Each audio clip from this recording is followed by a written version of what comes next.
York. Unique New York. Let's get this show on the road. All right, should I just go ahead and start it? Yeah. All right.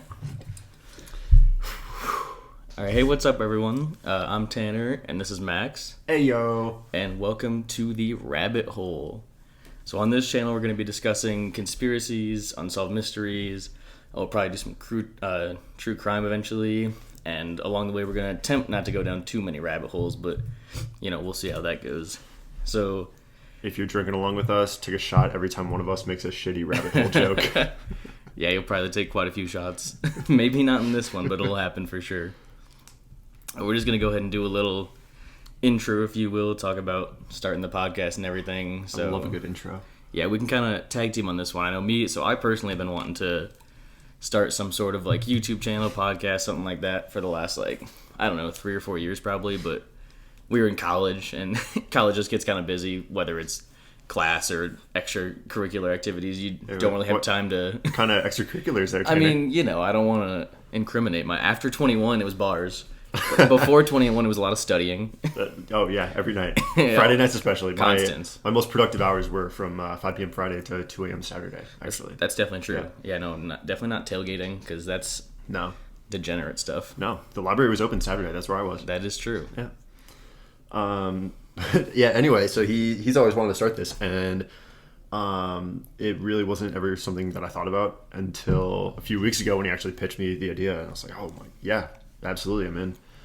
I just get to rant and make everyone else listen to my conspiracy theories. Yeah. So when quarantine kind of hit, right at first I was like, this is the perfect time, and I was like trying to get something going, and then it just kind of like faded and never really came of anything because that's just how ideas like that go. Yeah. But yeah, Max moved in and we were like drinking one night, and I mentioned it, and he was like, I'd be super down for that. And I was like, well, then we should actually get this going before we forget about it. So that's kind of how we got to this point. Tell me a little bit about where you want this to go. I don't really know where I want it to go. For me, it's like we're just kind of having fun. Like if people like it, that's cool. If people don't like it, I don't really care. It's still fun. It's kind of like Twitter. Just put out whatever's on my mind. You're like standing on a street corner with a megaphone just at anyone who walks by. That's literally all it is. I think, what was it? Last week we bought a microphone and then just like sat down with a program and just talked for like half an hour just to see how like the mic dynamic would go. And even though I actually intend to publish that, it was so fun. Yeah, it was a good time. And so as far as like moving forward with it as well, I've already got like, a good 30 topics in a list that are going to be like separate, at least one episode each. So that's, depending on how often we publish this, I think we're going to shoot for every other week at the latest, but maybe every week if we can right now. Maybe if there's like a small episode we could crank it out in a week and then do like normal ones every other week. I don't know. Yeah, it depends when we're here because we both have other places that we go sometimes. Oh yeah. Yeah, so if we can be together, then like every week is what we're gonna try to shoot for. But like realistically, every other week is probably like the consistency we're gonna hit, especially once everybody starts going back to work and that type of thing. Stuff will get busier. We both work full time, and sometimes it's hectic. Like today, I thought I'd be home around 1 at the latest, and I got home at 6. Yeah, and having even right now, having a social life isn't like that much of a thing. So adding that, even just that one extra aspect, not with 8 hours of work, is going to make it a little bit more hectic. So once everything is back to normal, who knows when that's going to be. Yeah. But hey, hopefully every other week. Yeah, every other week. Fairly regularly. I know I already added a couple topics, and then the big ones are going to be maybe a couple episodes, like the JFK thing. That's a doozy. Yeah, things like that could be a couple episodes. It really depends on take a shot how many rabbit holes we go down. Oh my! Are you just going to announce take a shot every time you say that? Yeah, I need to make sure they hear it and that they're taking shots. I was gonna say taking shots with us, but we're not taking shots because that could get sloppy. I'd be down to record an episode while we do that, though, and just see where it goes. We could do, like, one. Don't edit it until the next day and just see how much of a train wreck it is. Or just post it that night. Post it. All right. So, anyways, I guess we should probably get into today's topic. So, today we're going to be talking about the Men in Black.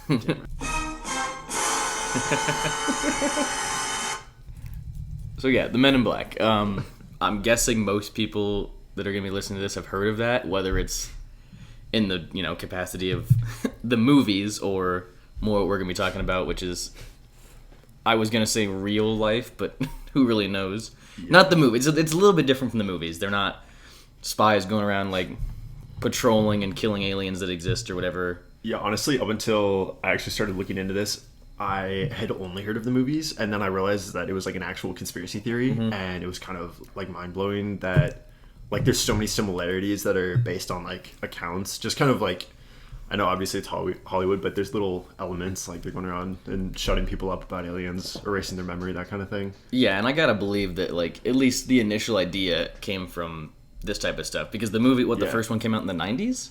I think late 90s. So, I mean, I think every encounter we talk about today is the latest ones in the 70s. So I'm sure they heard about it in one way or another, and the likelihood that they would just come up with that completely like separate from ever reading about any of this type of stuff is pretty low. Mm-hmm.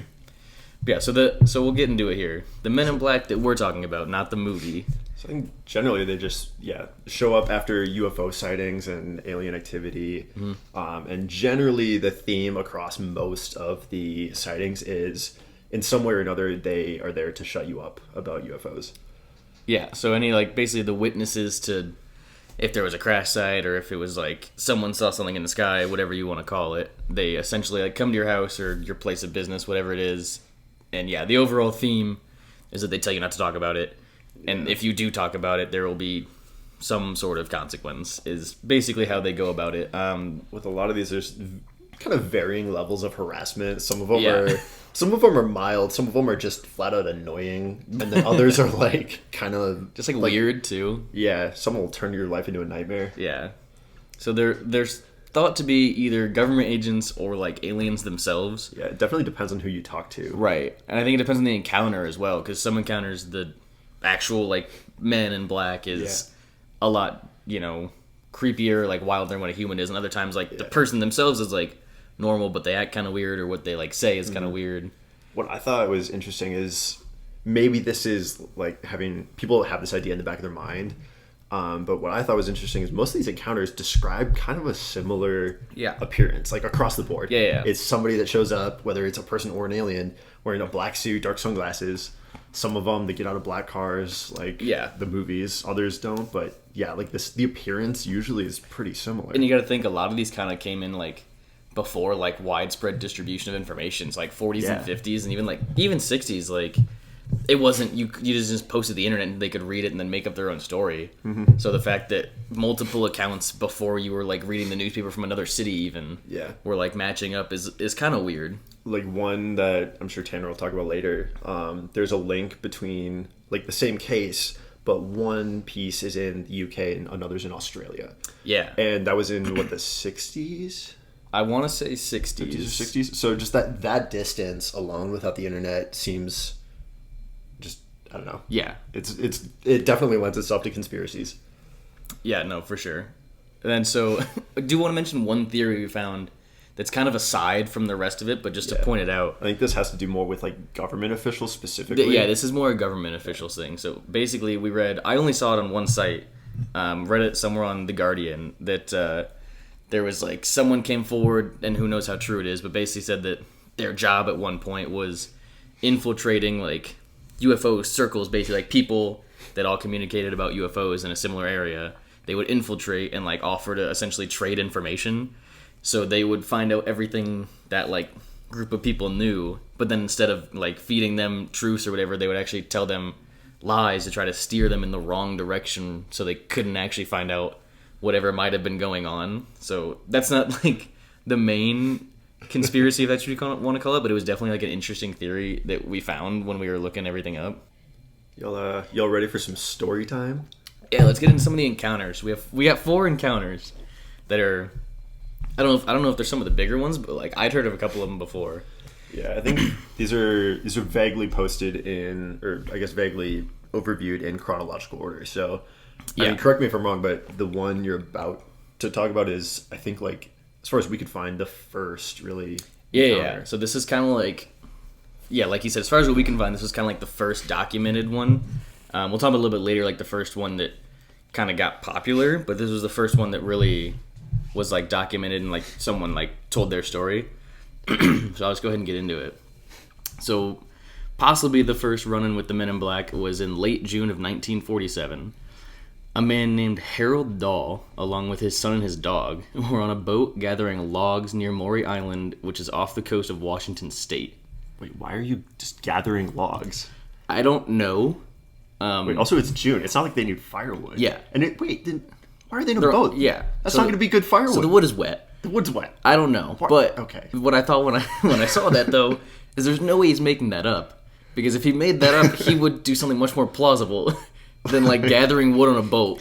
Honestly, somebody told me they saw a UFO, and I was like, wait, tell me about it. And they're like, so I was gathering logs. That's what I would get hung up on. Yeah, like, exactly. Why are you gathering logs Exactly. in a boat in a lake in June? So, like, if he wanted to lie about it, he'd be like, I was walking in the park or something. Like, Seems reasonable. yeah, so this, like, that makes it, I don't want to say more credible, but either he just was dumb and making up a lie, or that he was actually gathering logs on a boat. Okay. You know what? I don't know what they do in It was Washington, the 40s. So it was, yeah. So maybe that was a thing. Sorry, So, continue. yeah. So, while on the boat, Harold spotted 6 round objects hovering roughly half a mile in the air. Were they logs? The round objects. I don't even know where they were hovering. Anyways, eventually one fell out of the sky, and which was followed by a rain of metallic debris. So Dahl decided to take some pictures of the aircraft and show them to his supervisor. His supervisor was a man by the name of Fred Krisman. Krisman, yeah. So Krisman decided to look for himself. He was pretty skeptical about the whole thing, which is fair. But when he went to the site, he also saw all of the debris, which kind of made him essentially a believer, if that's what you want to call it. So the way the story goes is that the next morning, a man in a black suit showed up to talk to Dahl, and then they went to a diner in town to discuss more what happened. This man essentially recounted every detail of the experience Dahl had the previous day. And this was like without hearing Dahl's story? Yeah, this was Okay. the next day. Like, he came up to Dahl, I think in the morning, and they went to a diner.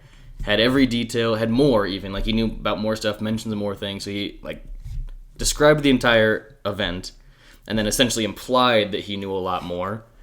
Okay. And I think, I didn't write the quote down, but I think basically he was like, oh, like, I know more than you would ever want to, or like something like that. Yeah, there was a hint of like, I don't even know what the word would be. Not aggressiveness, but like kind of a threatening tone in the implication that he knew even more. Essentially proving that he knew everything Dahl had seen. He told him essentially to never speak of the incident again, and if he did, bad things would happen. That's what my mom tells me when I'm late. And she's probably not wrong. I've never done it. Whenever my mom's told me bad things are going to happen if you do this, I don't do it. No. That was when she paid my phone bill and stuff like that. I was never late again. I need my phone. That's all I'm saying. So eventually, Dahl and Krisman attempted to sell their story to a Chicago magazine. I love how after a mysterious person shows up, tells them not to do anything, Yes. or bad things will happen, the first thing they do is go and try to sell it to a newspaper. And I don't know if it was immediate Okay. or how long it took. It was kind of like vague about this. This whole part of the story was a little bit vague. So, Okay. maybe take some of this with a grain of salt. But I saw it in multiple places, so who really knows? Okay. But eventually they would try to sell the story to a Chicago magazine, which would then prompt 2 Army officers to fly out to Washington to investigate the claims, essentially, to make sure either they were true or they were false. So I assume it was reasonably close, because I'm guessing if they were going to go investigate it, the debris was still there. So the day after their investigation, they flew out of Washington, and their plane caught on fire and crashed, killing them both. That's, you know what? I'm not going to sugarcoat this. Kind of suspicious. It's definitely a little bit sus. little sus. Little sus. Little sus. Like, I mean, could it be a coincidence? Sure. Like, scale 1 to 10, I'd say that's like an 8 sus. Yeah, I mean, it's a bit odd. 2 Army officers, which I think in the 40s... Do we have an Air Force yet? Because at one point they were the same thing. I think... Well, it was the Army Air Corps. I think it was... The Air Force was established in the 50s or 60s. So if that's true, because I kind of agree with you, I'm Yeah. pretty sure it was later than World War II. Dude, I should These definitely were know this. probably the Air Force side of the Army. Yeah. So they weren't bad pilots. Well, So I mean, it's the Army. but at that point, either way, it's definitely a weird thing to have happened. With the whole bad things would happen, didn't happen to Dahl, but it happened to the two pilots investigating. So, but eventually, Dahl and Krisman both admitted to it being a hoax. No. Whether or not they were telling the truth about it being a hoax, or if they just said that because honestly it probably would make their lives a lot easier. Just saying, yeah, it was fake and we were trying to get some money from it would be easier than continuing to say, oh, aliens are real and we saw this. But either way, whether or not they meant it when they said it was a hoax, or if they were lying, it's still the earliest tale we could find of the Men in Black during all of our research. So it definitely maybe not sparked something as far as a revolution of the Men in Black go, but certainly was one of the first tales ever told about the Men in Black. Damn, I wish they didn't say that was a hoax.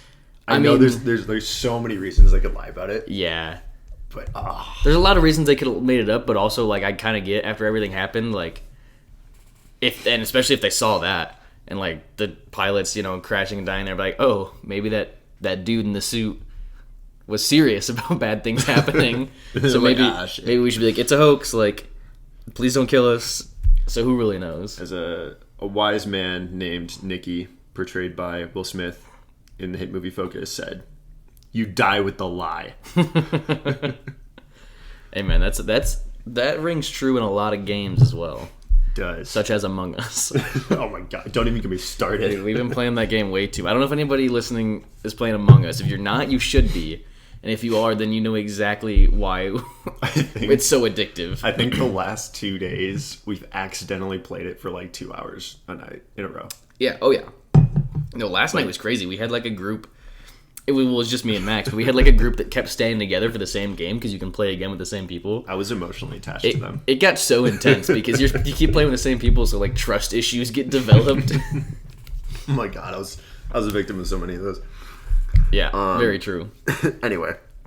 Yeah, moving on to the next one. I swear one of these days we should have somebody sit in as a guest, and they don't say anything. They just sit there with an air horn, and every time we get off topic, they blast the air horn. Yeah, we literally like cats. They just spray us with water. Yeah, yeah, or with a squirt bottle.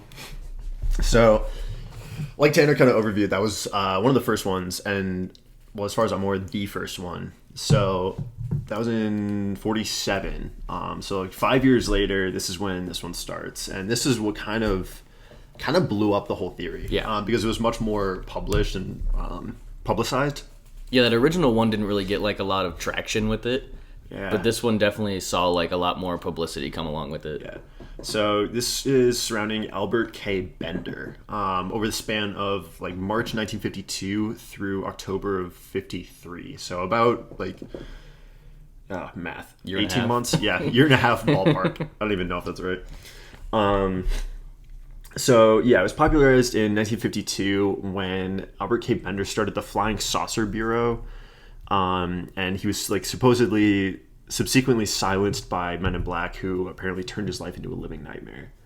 So Bender grew up in Pennsylvania and had a relatively normal childhood, but there were definitely a few interesting takeaways.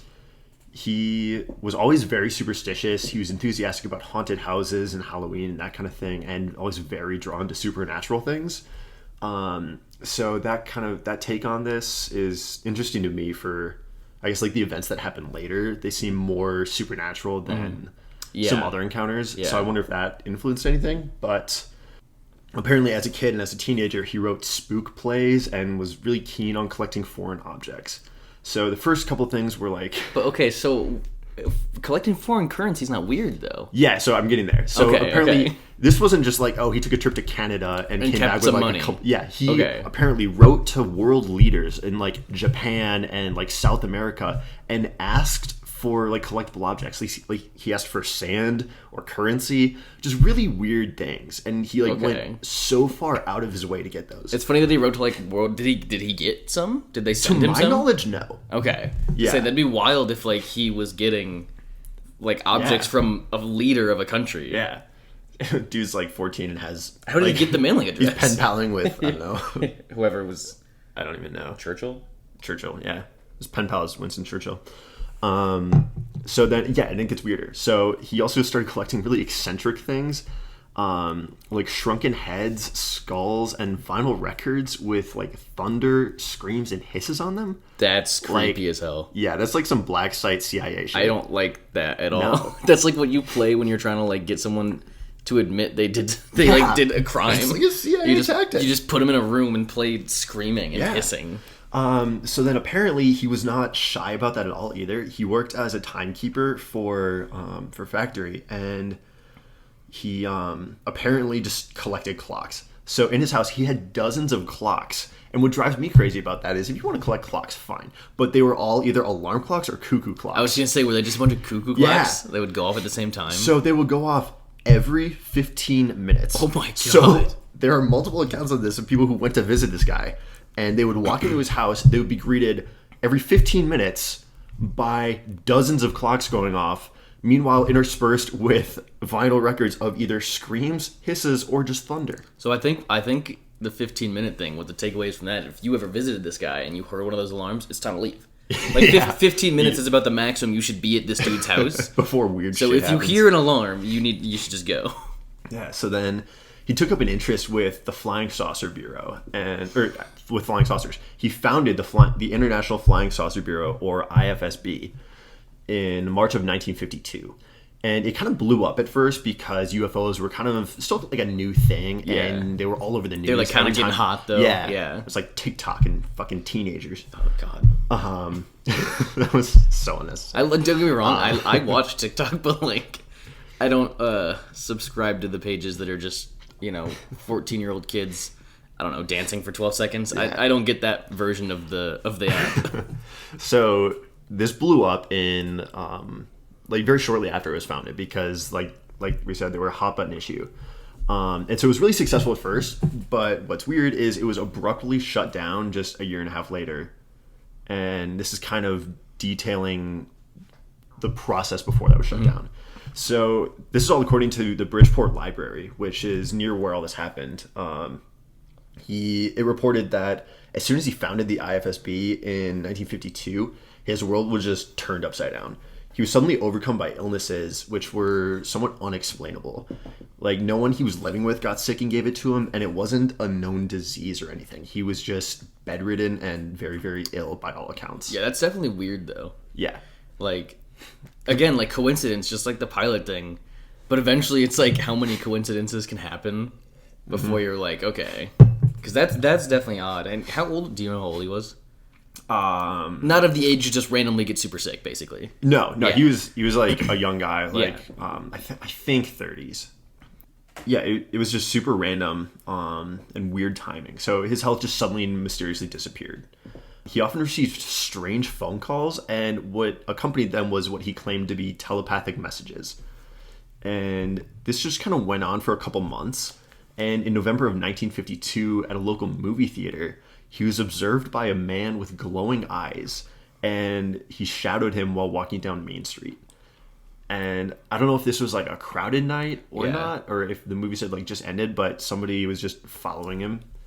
But the glowing eyes is like what gets to me. Yeah. And that kind of ties it back to the supernatural thing. A little bit, because the illness thing too is like not necessarily a common theme with the Men in Black. Like that's more of like a supernatural thing. You just get like sick out of nowhere. The glowing, Right. because for this movie theater situation, like it could have been a crowded thing, but like the glowing eyes definitely like puts it on the next level of like it probably wasn't just someone that happened to be walking the same direction. Yeah.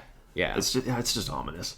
So then on a separate occasion on Broad Street, they took it one step further, and apparently he was reportedly telepathically hypnotized and levitated. So what that means, I'm not totally sure if he was just like paralyzed like a couple feet above the ground or something, or what, but I tried to figure out what that actually meant, and all the reports said Just kind of vague. Yeah. But so then this is interesting. Shortly after that, his attic room where he lived in his stepfather's like townhome, so it was a couple stories and then an attic.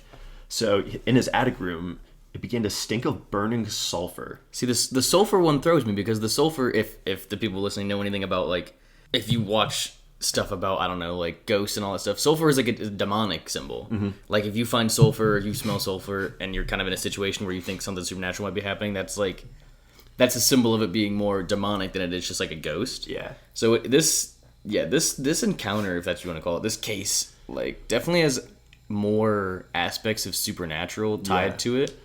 Well, it's also not just a single encounter too. Like this goes on over There's a bunch over of stuff 18 going months. on. Yeah. And this specifically right here, like as far as up to this point, really hasn't been specifically related to UFO type stuff. No. It's just weird things are happening to Yeah, him. so this guy started basically a collaborative group for UFO people. So it wasn't like there was one sighting that set it off. It was his efforts that set it off.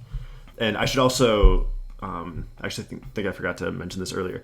Around the same time that he started the IFSB, he also started a magazine called the Space Review. And so that was a compilation of all of these different things about UFOs. So regardless of how factual they were, what was weird to me is it was just about his effort. There wasn't a single trigger that set it off. But also, not only did he like essentially just found a group of people that were all interested in the same thing, but also he was publishing things like that could get out to other people. And a lot of it was I don't know if you could call it research, but like documentation and I guess in a way research. More than just the dude like being like aliens are real and people like believing him. There was an extra step of like there being like a magazine where he could distribute it and have like documentation and research involved. Right. More than just like some kook on the corner. Yeah. Some kook on the corner with a megaphone shouting at people on Twitter. So this kind of like it mellowed out for a little bit and it was just kind of more of the same for a couple months. So then on March 15th of 1953, which was a year later, I think almost on the day, a year after he founded the IFSB, he hosted World Contact Day, where he encouraged readers of the Space Review to memorize and silently recite a message from Bender, saying the citizens of Earth are friendly and wish to make contact with interplanetary visitors. So did he think just a bunch of people reciting this at once would like get the aliens' attention? Yeah. So what he thought was because he'd allegedly been communicated with telepathically. Yeah. And he thought that a way to communicate back to the aliens was if everyone recited this message in their head, all unanimously. Interesting. Then it would actually get through. I don't know if it's almost like a signal booster. Yeah, kind of just like overflowing. Yeah. So that eventually they hear it. Right. Like amping up the voltage on like an antenna or something. Yeah. So, kind of like an unrelated point here too. This was actually, at least I saw, still celebrated by like the I don't want to say cult, but like the dedicated ufologists. Yeah. Up until like very recently, and it might still be going on too. Did you ever see like? Was there ever like an estimated like how many people might have participated in it? No, I wish. I'd be curious to like know how much traction it actually got. Yeah, it was very unclear as to like how widespread the magazine was. Interesting. I couldn't find any numbers on it. All I know is that he just had this magazine. Right. So he celebrated World Contact Day on March 15th. Yeah, like I said, his goal was to bridge the telepathic gap to any aliens that would intercept the message. But then right after that, everything got worse again. So his room continued to fill with the smell of sulfur, and he was telepathically ordered to cease delving into matters which, quote, were not his concern. So it worked, though. It worked. Basically what this means he was is it worked, and he got through, and they were just pissed off about it. They weren't like, cool, he figured it out. They were like, man, this guy, man, he just needs to stop. This is where like kind of the supposed Men in Black aspect comes in. At least like the direct encounters. Instead of just the sulfur, this time a yellow mist gathered in his attic for this interaction. And then again, it kind of tapered out a little bit. So I don't know if he kind of mellowed out his research endeavors. Yeah, like maybe he kind of like chilled out on how like hard he was going with the magazine and all of his research. Yeah. So then a few months later, in July of 1953, he reported a visit at his home by three men. But in the movies, you always see two or three guys get out. They're dressed in black suits, black hats, like maybe the sunglasses. They get out of a sleek black car and they knock on your door. But not here. These three men just showed up in his attic. They just teleported there. So outside of this yellow mist, they just showed up. Yeah, and this is one of the reasons why it's so hard for people to like pinpoint what they think the Men in Black really are. Like as far as some people think they're government agents, some people think they're aliens, some people like who really knows all the theories. Yeah. Like, this is one of the reasons, like, a lot of the encounters have very similar things with them, but at the same time, there are many that have, like, very differing, where, yeah, they were 3 men in black, but they, like, didn't, walk up to the door, they just appeared in the house. Yeah. Which, like, differs from a lot of other stories, which makes it hard to really form a concrete, like, theory of, we think they're definitely this, because this happens every time. Yeah, so according to his account, they were dressed in black clothes, allegedly looked like what he called clergymen, and wore hats similar to that of the Homburg style. Yeah, so it's basically just a 1950s detective, whatever you imagine a detective in New York wearing on his head. That's the hat. Yeah, I had to look that up, and it's exactly what you would expect for Men in Black. Yeah. It's almost like a fedora with an actual brim. Right. So the men didn't actually speak, but telepathically ordered him to stop all UFO work, and on their way out, confiscated copies of Space Review before, again, just simply disappearing. And then after this, a yellow fog materialized in the attic. So then this is really the end of the UFO work. After this, he reported being scared to death and was unable to eat for a few days. And I mean, yeah, fair enough. Oh, I mean, that's very sketch. Yeah, I would, move to Antarctica. People just appearing in my attic. Attics are, already... Attics are already They're creepy. not fun. No. Attics are not a fun place I would to not be. recommend going to... They have one. Shh, don't say that. Don't remind me. I've never opened the door. I have to walk down that dark-ass hallway knowing that's just above me. I have never opened that, and I don't think Why I would ever you? will. I don't think I ever will. Anyway, so he was unable to eat for a few days, and it kind of... Things got a little bit more vague after this. There was reported to be more visits to him by Men in Black, but they were all really vague, and really the only one worth noting was he described a second encounter in which 3 shadowy figures hovered above the floor without actually touching it, and he reported that their figure was human in nature, but he made a point of detailing that it looks like it was an illusion. So he got a visit from Casper the Ghost. But scared Casper the Because Ghost. even in Ghost, I don't know, lore or whatever, they're not floating with little ridges on the bottom of their instead of having feet. You know what I mean?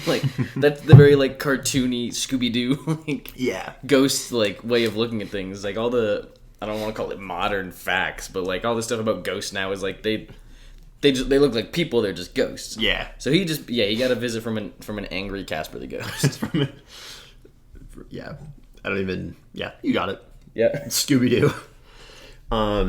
So they floated above the door, or floated above the floor, if I can actually talk.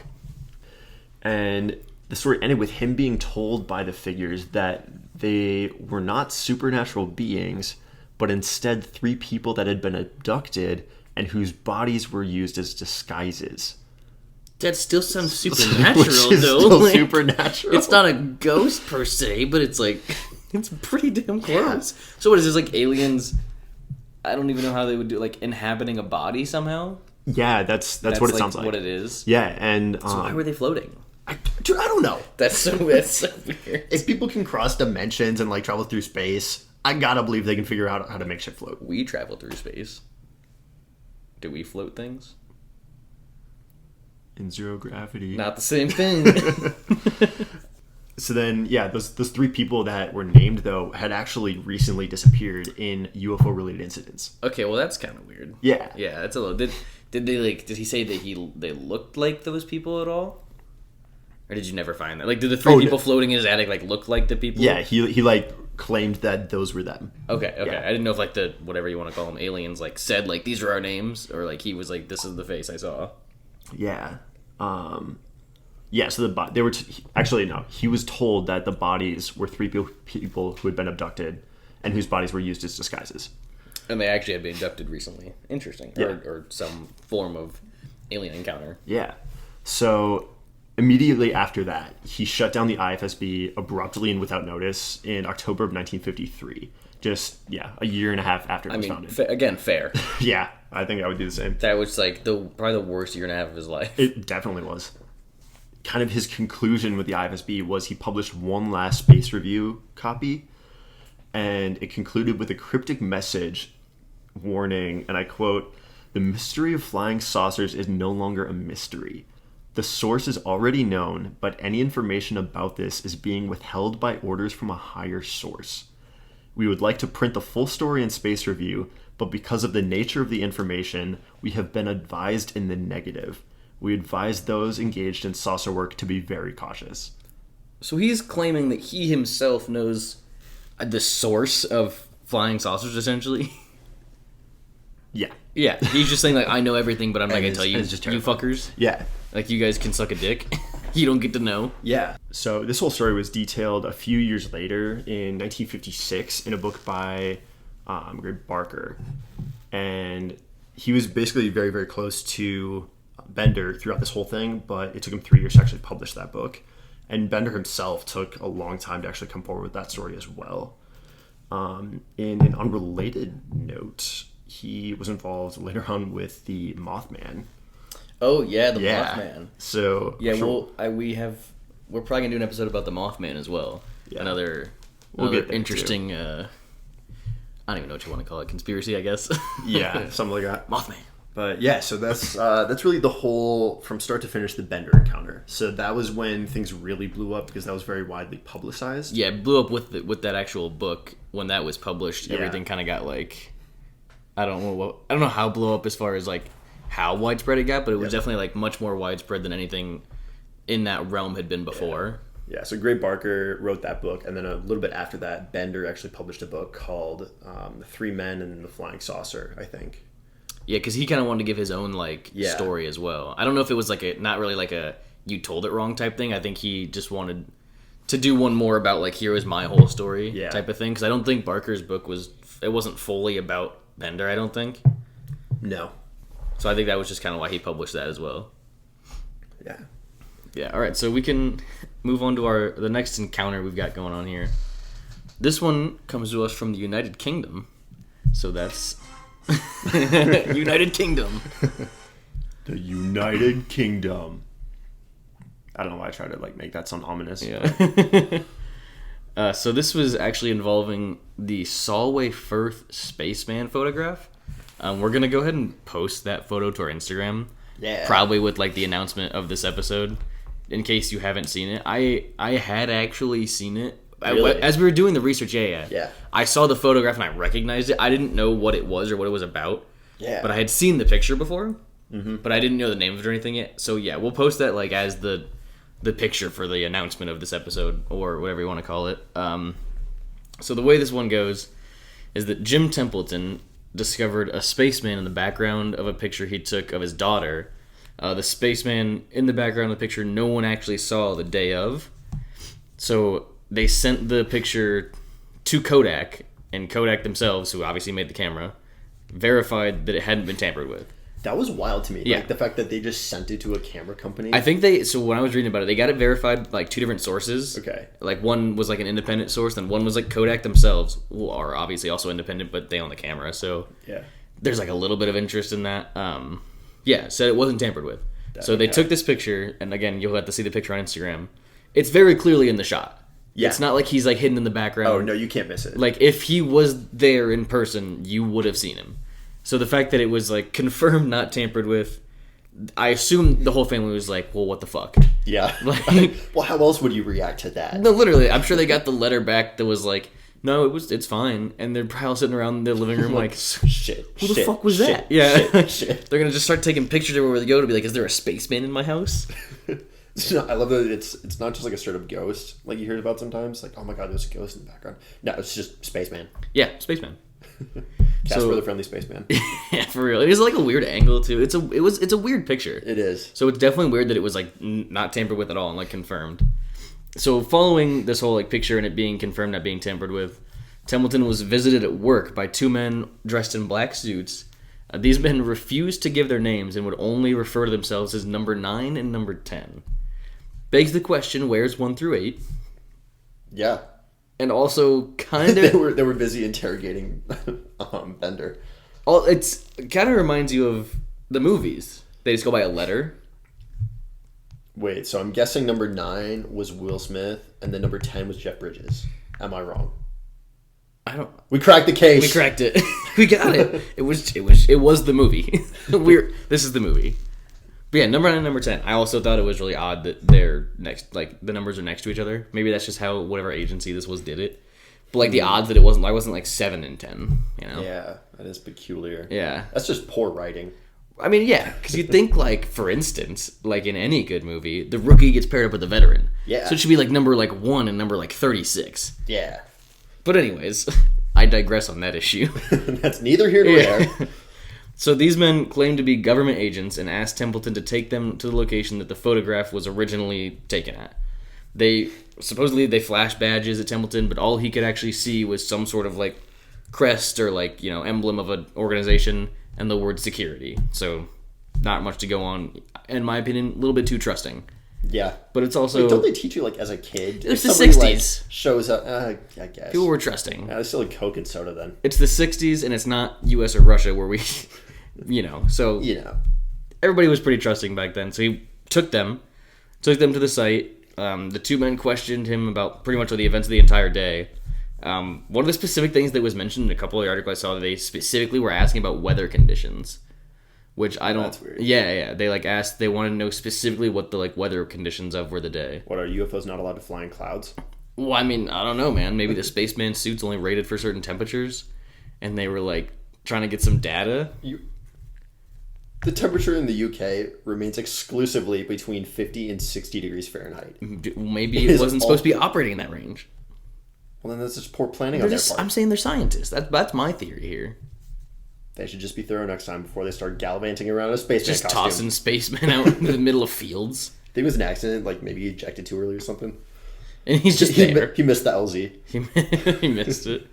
So after questioning him, they asked if like this specifically where he took them was where he saw the large man. And Templeton responded telling them he never actually saw him in person, just later after the picture was developed, because this is back in the day when you couldn't take a picture on your phone and look at it. You had to take it, go back, get it developed. So he didn't see this until the picture was, you know, developed and they got it back from wherever you got them developed. Or I don't know. I'm pretty sure he took it somewhere to get developed back then too. Yeah, I don't know. It's because it's not a complicated process. I don't know if you could... You would have had to have like a room for it. Yeah. So they probably took it somewhere. Either way, Okay. He didn't see it like immediately. It wasn't like he took the picture and was like, holy shit, there's a spaceman there, but he's not where I'm looking. It was after they went and gotten developed and everything. So he said that was the first time he'd seen the spaceman. So after he admitted that he hadn't seen it day of, the two men in black were trying to essentially pressure Templeton into admitting that the photo was fake, which he refused to do. He was like, it's not fake. It was confirmed real. I didn't mess with it. Oh shit, Kodak said so? Yeah. All right, sorry guys. So basically, once Templeton refused to admit it was a hoax, the two dudes threw a hissy fit. The two men in black threw a hissy fit. That's not very professional. Yeah, got in their car and just like sped off, leaving Templeton to walk back to work, which was 5 miles away. Yeah. That's a dick move. Yeah, huge dick move. That's what I would be mad about, not the interrogation. Yeah, they went and picked him up at work, drove him out to this field, asked him a bunch of questions, which he answered. Like, he wasn't even being difficult. But then when they didn't get the answer they wanted, they just left him there. So Hey boss, sorry I'm late. These two assholes drove me out 5 miles and left me. Yeah, you had to walk 5 miles back to work. It's like some hazing shit. So, as far as I could find, he never had any, like, other encounters after that. Okay. But again, it was, you know, black collar, black suits, black hats. Yeah. Either trying to get him to admit it was a hoax or all that type of stuff. But the strange thing that happened a little bit later, 2 employees from an Australian missile launch pad contacted Templeton and told him that they had seen 2 figures on the security footage from the launch pad that looked extremely similar to the spaceman in the photo. What? Yeah, and supposedly the missiles that were at this launch pad in Australia were produced at a location about 20 miles away from the field where the original photo was taken in the United Kingdom. What? Yeah. So it was missiles made in the UK, right near where this happened, were shipped to Australia, and then 2 employees at the launch pad saw 2 figures that looked pretty much exactly like the spaceman in their photo in Australia on the security footage. Again, like, it's just another coincidence. Yeah. But is it, like, how can it be? So, yeah, there's, like, 2 interesting things that like, struck me by that is, I mean, first of all, somehow, either, like, this is, like, nobody's making anything up and it's just a wild coincidence, but also, I mean, I guess they contacted him. But how did that story make its way, like, across the entire Pacific Ocean? Well, this picture got pretty famous. Did it? Yeah, the picture Okay. itself got pretty famous. I didn't know that. Yeah. Okay. So I don't think it was super hard to like track down and like get in contact, especially if you had this kind of information. Okay. Like that you wanted to tell him. Yeah, the picture like itself, like I said, I'd seen it before, Okay. not really knowing what it was, but I'd seen it. So I think when it went down, it was like not an uncommon thing to hear about was this actual picture. Okay. And then the other thing is like the fact that it was seen by 2 employees. Yeah. So it wasn't just like one guy hallucinating or being high off his ass. It was 2 people, and I imagine one of them saw it first and was like, "Oh, like, do Probably, you see yeah. this?" And the other one's like, "Yes." Yeah. What is that? Yeah, and they were just like, I don't know, like just like wandering around this launch pad or something. It was on the security footage. So that's definitely an interesting I want note. to know more about the missiles. Like, what was it? Like some sort of like? I guess they had nukes then. But did Australia? just- I don't know. I'm not really. I don't know what kind of missiles they were. That's interesting to me. The Yeah. fact that there wasn't like a UFO incident associated with the 2 guys in Australia. Right. It was just But it's a the missiles weird kind tie. of. It's kind of tied with the Yeah. missiles themselves because he's right there by the missiles. Yeah. In like when he's in the field in the first place when the spaceman's there. So I and wonder if there's- the spaceman was like investigating the missiles in the UK. Yeah. Happened to get caught on that film. and then then 2 more show yeah. up, and that also begs the question, right? Because they saw it in security footage. Yeah. Can it somehow only be seen on cameras? Oh. Because he saw it in the photo, they never saw it in person. And these people saw it on footage; they didn't see it in person either. Yeah. So it kind of like brings up how would that be possible, but also the only 2 sightings of like these like, very similar looking figures were like through cameras. Dude, I'm never gonna open up my phone camera again. Like, there's just gonna be a fucking spaceman in front of me. Yeah, and I mean there's man. definitely a thing in like supernatural lore, if that's what you want to call it, where you can see things on cameras. Yeah. Like Yeah. maybe they don't not exist at all, but like you can see extra things through a camera. Yeah, well, even like in the real world, because a lot of cameras, especially when digital cameras first became a thing, a lot of them could pick up IR light. Yeah. Like on old TV remotes and old digital cameras, you could actually see the remote, like the light flashing. Yeah. Whereas you couldn't pick that up with your eyes. Right. So I wonder if that has something to do with it. If it's Who really knows? not within the visible light spectrum, but very close. Yeah, all I know is that there is definitely things that cameras can pick up that we can't see. Oh, that's wild. And the fact that all 3 of these basically were only ever seen like through a camera definitely like brings up some interesting like points as to what it was, like what it really was. I have questions. All right. If you got any more on that one, we got one more encounter itself. We have one more encounter. Lay it on me. So this one was in Maine in the United States. Okay. A Dr. Herbert Hopkins. This is in Maine. It's Maine. So in 1976, September 1976, Dr. Herbert Hopkins was working as a consultant for a UFO, like an ongoing UFO case in Maine. What position was he? Was he investigating the UFO? I think he was like consulting on specific parts of it. Okay. So he was some sort of MD, I think, like in the psychiatry realm. So I'm not totally sure what his role is in consulting, but I'm guessing it was something with the mental aspect of a victim or something like that. Maybe. Well, yeah, I gotta believe people like thought the victims or the people who saw it were just crazy. So that would that'd make a lot of sense if he was there for that reason. Yeah. So one night he was at home and he received a phone call from a random person. The person on the phone told Hopkins that he was an active like individual in the UFO community in the area and asked if he could visit sometime to discuss the case that he was working on, which is odd in the first place. Usually you're not supposed to discuss like open cases, Yeah. but who really knows? But he agreed. Hopkins agreed. So maybe whatever he was doing wasn't like not supposed to be known to people, right? Okay. So within minutes of the call being over, a person shows up to the door. A man in black suit, arrives at his door. Within minutes. Within minutes of the phone God. call being over. And Hopkins describes this guy as being like very unusual. He had no hair, no eyebrows, unusual facial appearances, and he was also very pale. What was he made on fucking Nintendo Wii? Dude, it's a sim. I don't know. Yeah. So, according to Hopkins, the moment this man in black entered his house, his dog started barking uncontrollably, like going nuts, which is always sketch. Yeah. Pets know some shit. Yeah.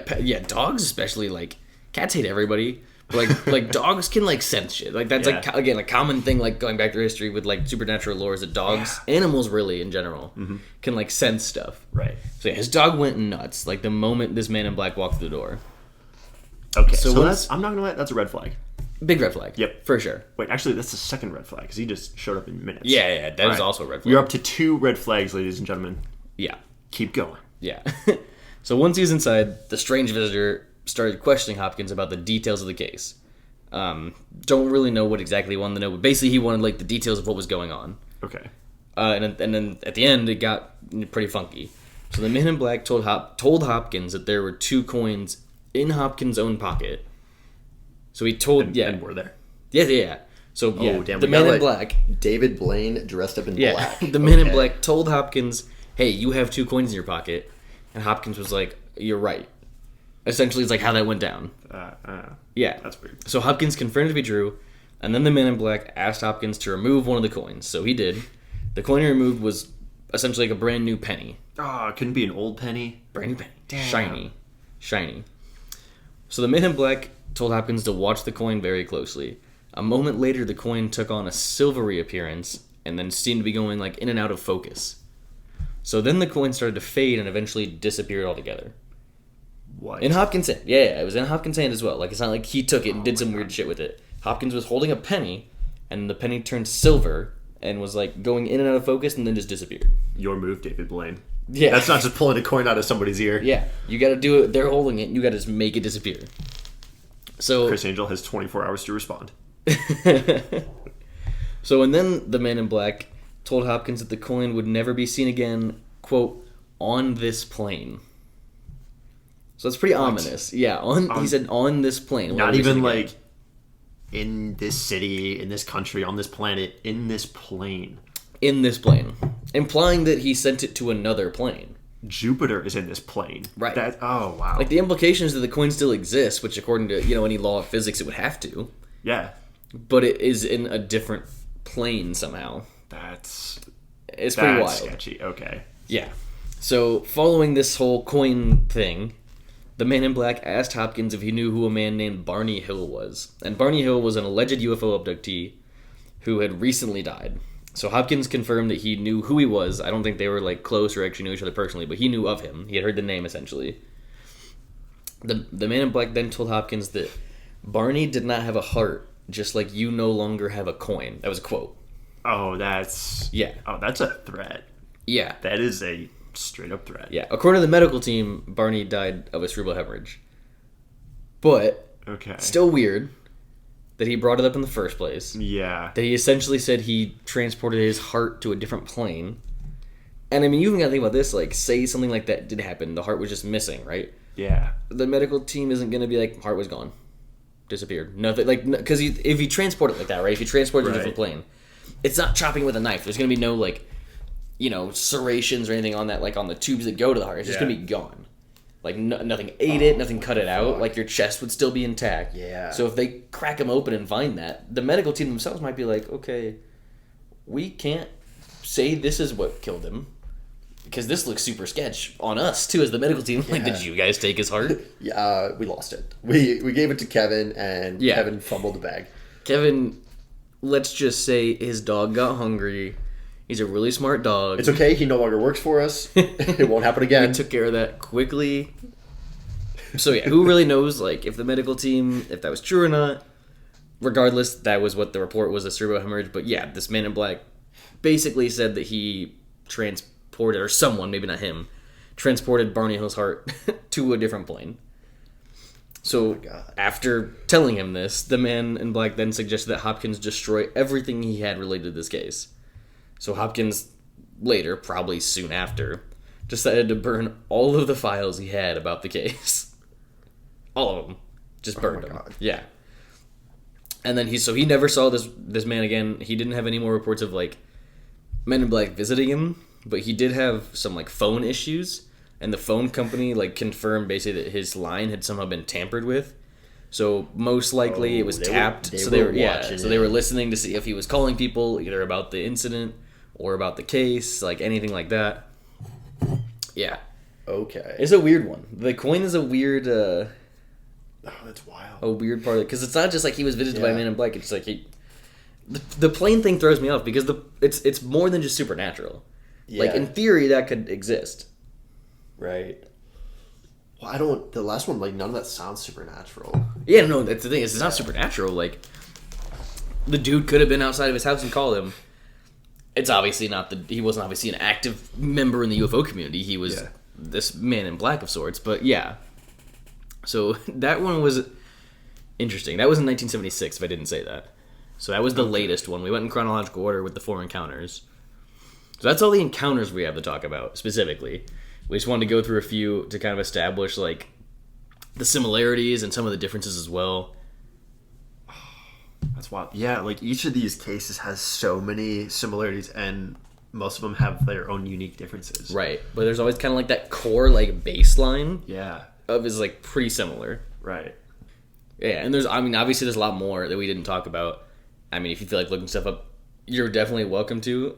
Our DMs on Instagram are open, so if you find something interesting and you want to shoot us a link, like, go ahead and we'll read it. I think the same goes for any future topics as well. Oh yeah, definitely. If If there's talk like about anything, just... we've got a list, which obviously we're not going to like post the whole list because that's just unnecessary. But if you have a topic you were thinking of that like you think would be in the realm of like what we would discuss, again, Instagram DMs are open. The Instagram page, I will give it to you right now, is the.rabbithole. That's our Instagram page. The.rabbithole.pod. Is it pod? Yep. Are you sure? Yep. Okay. Well, I didn't write that down. The.rabbithole.pod. The.rabbithole pod, yes. Follow us on Instagram. So, DM whatever. I mean, obviously not whatever. Well, I mean... Podcast-related things. Or, honestly, we've got like 30 followers if you want to just talk. We'll respond. If you want to talk, we're here. 30 is actually definitely generous. We got like 15 followers. Yeah. Yeah. Yep. So what do we think? What do we think about this one? The Men in Black, real, fake? Honestly, I have no idea. I'm on board with real. Yeah, literally everything about UFOs is sketchy. And then I think what gets to me is just like the widespread themes. Yeah. Well, let's go down that though. Like aliens, real, fake? What do you think? Aliens are real? I think you can't prove they're fake. I definitely think they exist in some capacity or another. Just like with I think they have to. Like statistically, it's like how big things are and how big we keep finding out it's bigger and bigger, right? Yeah. Like the odds that there's nothing else, pretty low. Mm-hmm. I would also hate if there wasn't, just because that would make religious people go nuts thinking that we're special. Not to dive down that hole, because I know I shouldn't, but I do have an opinion or two on religion. You know what? As wise poet Lil Dicky once said, "Why can't God fuck with aliens?" That's facts. That's facts. Like they can't be. Why are we the anomaly? I mean, again, not that I'm religious, but if you were, like, why does that like throw you? Because it's not in the fucking book that someone else wrote about him. Neither were dinosaurs, but we know those are real. Oof, spitting bars. I'm not trying to get involved with the religious discussion. I need to stay away from that because I will probably offend people. We can lose a few of our 15 followers. Yeah. Doubling back. Anyway. Offer listen to the Men in Black. Whew. So yeah, that's like, difference from the movie. The movie definitely has some similarities, but differences from the movie. This would make it, I actually think, not that this is really related to like the conspiracy itself, but I think a movie about this version of the Men in Black would be very not the sci-fi would be very comedy. interesting. Yeah, I was just about to say it wouldn't be that, like an action comedy. It'd be more of like a mystery. Like a suspense. It'd still be sci-fi, but like suspense, like a thriller almost. Yeah, I think it could actually be very interesting. Yeah, and I mean, why hasn't there been one made? Government might have shut it down. I don't know. There have actually been 4 different movies made, and they were all axed before they hit the screen. They're all finished, just sitting in somebody's basement. There's 9 padlocks on the door, and he won't go outside. Yeah, and honestly, you could get Will Smith for that one. Dude's got range. Dude, the range. He could do it. Easy. I'd say Jeff Bridges, but I don't know if he'll make it that long. No, definitely be like... Because Will Smith would now be the experienced one. So you need like Tom Holland. No, but he's not really a suspense thriller guy. I just love Tom Holland, but I do love Tom Holland. He's definitely like a an adventure / comedy. And Yeah. I think that's kind of the limit. I definitely know like less names from the realm of like suspense and thrillers because they're just like not as popular. Yeah. Basically, I know like Marvel people because I'm really bad at like remembering actors' names. My proposal is Joseph Gordon-Levitt. Jason Statham. Would he be the young gun though? Yes. Okay. I think it would work. All right. All right. He'd be bad cop. Will Smith would be good cop. Okay. You sure it's not bad cop, bad cop? Nah, Will Smith's good cop. Is he? Yes, dude. Okay. He's the good cop. Not that. Well, never mind. I'm not gonna go there with the cop discussion. I'm not gonna say it. Don't want to. Man has opinions. So I'm a very opinionated individual, and I'm gonna do my best to keep those out of this. So is this just like a general consensus that it's probably likely? That they're real. Yeah. I mean, so here's the thing. Like, I want to like hear you finish out that thought. yeah. As far as the Men in Black and the capacity we've been talking about, I don't know. Like government agents, aliens. I don't really know. However, I think aliens are real.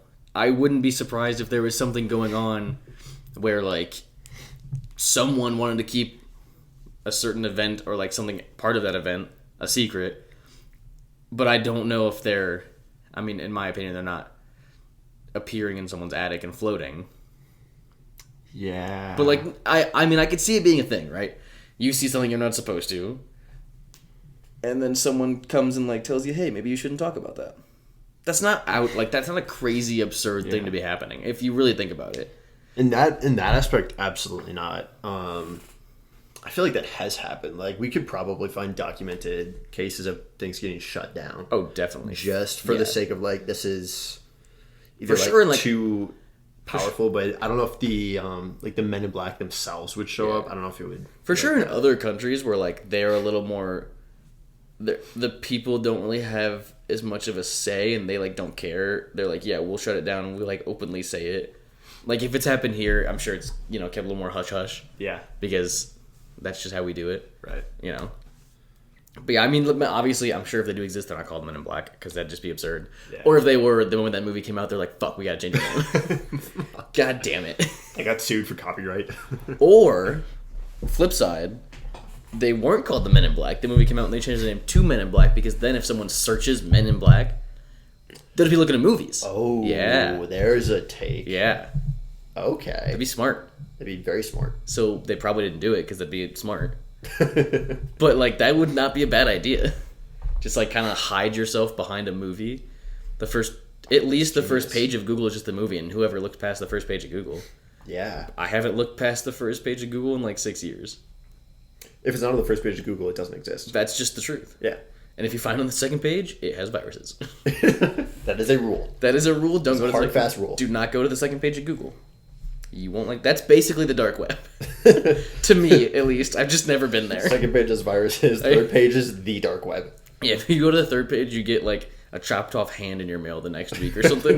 Without asking for it. Yeah, no, they just like someone just gets your IP address, sends you a severed hand.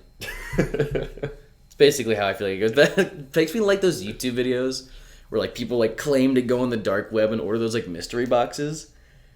Like they're actually really fun to watch. You ever watched one? I've never seen one. So of those. people I like didn't even know that was a trend. Yeah, I don't know if it's like a trend, but it's like a thing people do. They'll like claim to go to like the dark web and you can order these like mystery boxes. And you'll get a mystery box sent to your house and it's usually really creepy shit. Again, how true it is, who the fuck knows? But it's fun to watch because they'll put like gloves on and open them. They find some weird shit like notebook with like a picture of like a girl that's been missing for 20 years in the inside. Which again, like how hard would that be to like fake? Yeah. But like it's like interesting, right? Like needles and shit like that. I saw someone had like a needle in there. I was like, needles is just weird. Yeah. Yeah, I haven't watched one in a while. Is that like a junkie trying to be charitable? Yeah, I haven't watched one in like a while, but yeah, that's like a thing I've watched before. It's like it's definitely interesting. The people like one of them it was like clearly super fake, but I mean they definitely all might be. Yeah, I don't even know how to get to the dark web to be quite honest. I think you can like install browsers Probably that go there, and I don't know. DuckDuckGo or whatever it is. Fucking DuckDuckGo. Liam goes to the dark web. Oh my god! If you preach DuckDuckGo, I have a personal issue with you. I just love it. That's much. the internet equivalent of like vegans or people who do CrossFit. Is it Hey, though? Did you just Google search something? Like, Hey man, you should really use DuckDuckGo. I mean, like, yes and no, because there's only like 2 people that would ever say that to you. Whereas like veganism and like that type of stuff is like not shitting on vegans, but like it's much more popular than people who use DuckDuckGo. I still don't care about who's vegan and who's not, and I think that I should not be informed who's vegan and who's not. That's fair. Yeah. Just like I should not be informed that I should be using DuckDuckGo. Like, unless it comes up for like you're cooking dinner for somebody, Sure. and they're like, I'm vegan. Yeah. Hi, nice to meet you. I'm Max. Oh, and I'm vegan. Was their name vegan, or are they a vegan? Sounds like if you watch Key and Peele. Oh my god, yeah. You know, like Yeah. Megan. Megan. Megan, you forgot your jacket. I'm out of alcohol, which is Yeah, me too. Oh, I finished this like halfway through my story. I was trying to nurse it because I wanted it for the whole thing. It's just too good.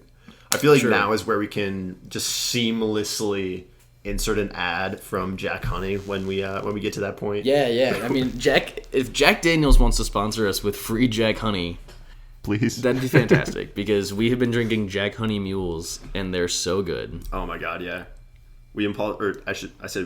Tanner impulse bought I the did. copper mugs did just do for that. this, and 10 out of 10. Mule mug. I mean, it just feels better. We were drinking them out of like just glasses, and it just feels right to drink them out of does. the mule mugs, the copper mule mugs.